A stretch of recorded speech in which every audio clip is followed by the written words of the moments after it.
les disques, les étriers, les plaquettes et les maîtres cylindres de frein sont les 4 points cardinaux de tout système de freinage, ils peuvent se révéler inopérants sans le cœur même du système, à savoir le liquide de frein.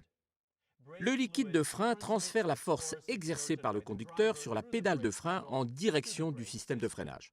Le principe de fonctionnement du circuit hydraulique se base sur le fait que les liquides sont incompressibles.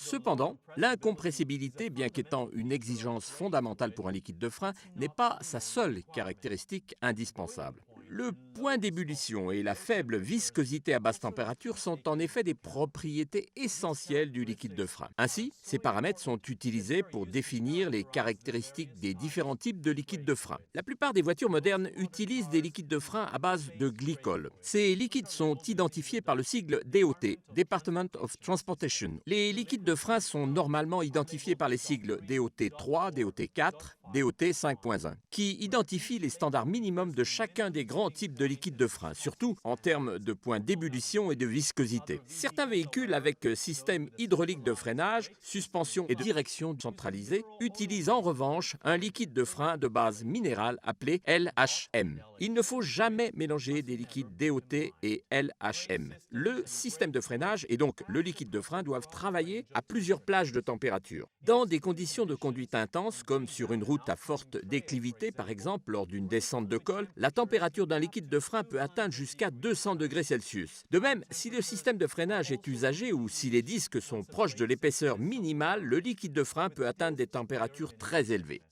Si la température de fonctionnement dépasse le point d'ébullition du liquide de frein, des bulles de vapeur vont se former et entraîner la perte de l'incompressibilité du liquide avec pour conséquence l'allongement du freinage. Malgré la pression exercée sur la pédale de frein, on aura en effet la sensation nette que la voiture ne s'arrête pas. C'est le phénomène extrêmement dangereux de bouchon de vapeur ou vapor lock. Les liquides de frein sont bien évidemment formulés pour résister aux températures élevées qui sont atteintes par les systèmes de freinage. Toutefois, il convient de rappeler qu'à cause de son caractère hygroscopique, le liquide de frein se dégrade au cours du temps en absorbant l'humidité de l'extérieur, même à travers les parois des flexibles de frein. Ainsi, le liquide perd automatiquement une partie des caractéristiques qu'il possédait à l'origine avec le temps. Cela signifie que si le point d'ébullition d'un liquide neuf dans son packaging est de 230 degrés Celsius, après 2 ans d'utilisation, ce point d'ébullition sera plus bas.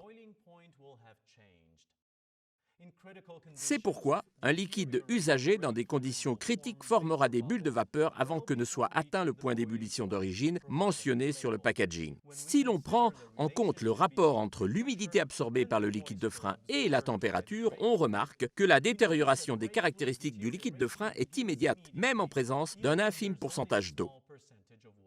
Le graphique représente la détérioration des performances des divers liquides de frein en fonction de l'humidité absorbée. Compte tenu de l'absorption naturelle d'humidité au cours du temps, il est donc évident qu'il est fondamental de garder le liquide de frein sous contrôle, en le vidangeant à temps.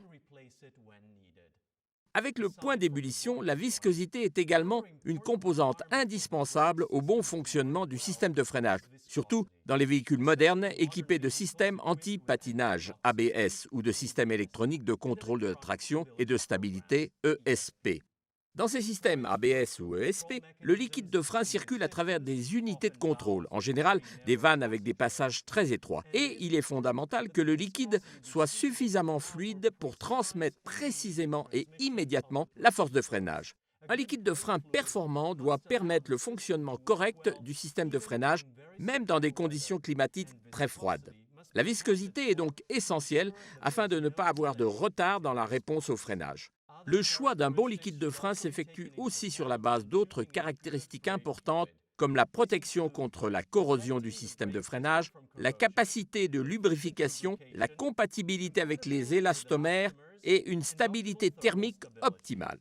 Faites contrôler votre liquide de frein aux intervalles préconisés par le constructeur et faites-le vidanger à temps. La sécurité de votre voiture et de ses passagers passe également par l'entretien de votre système de freinage.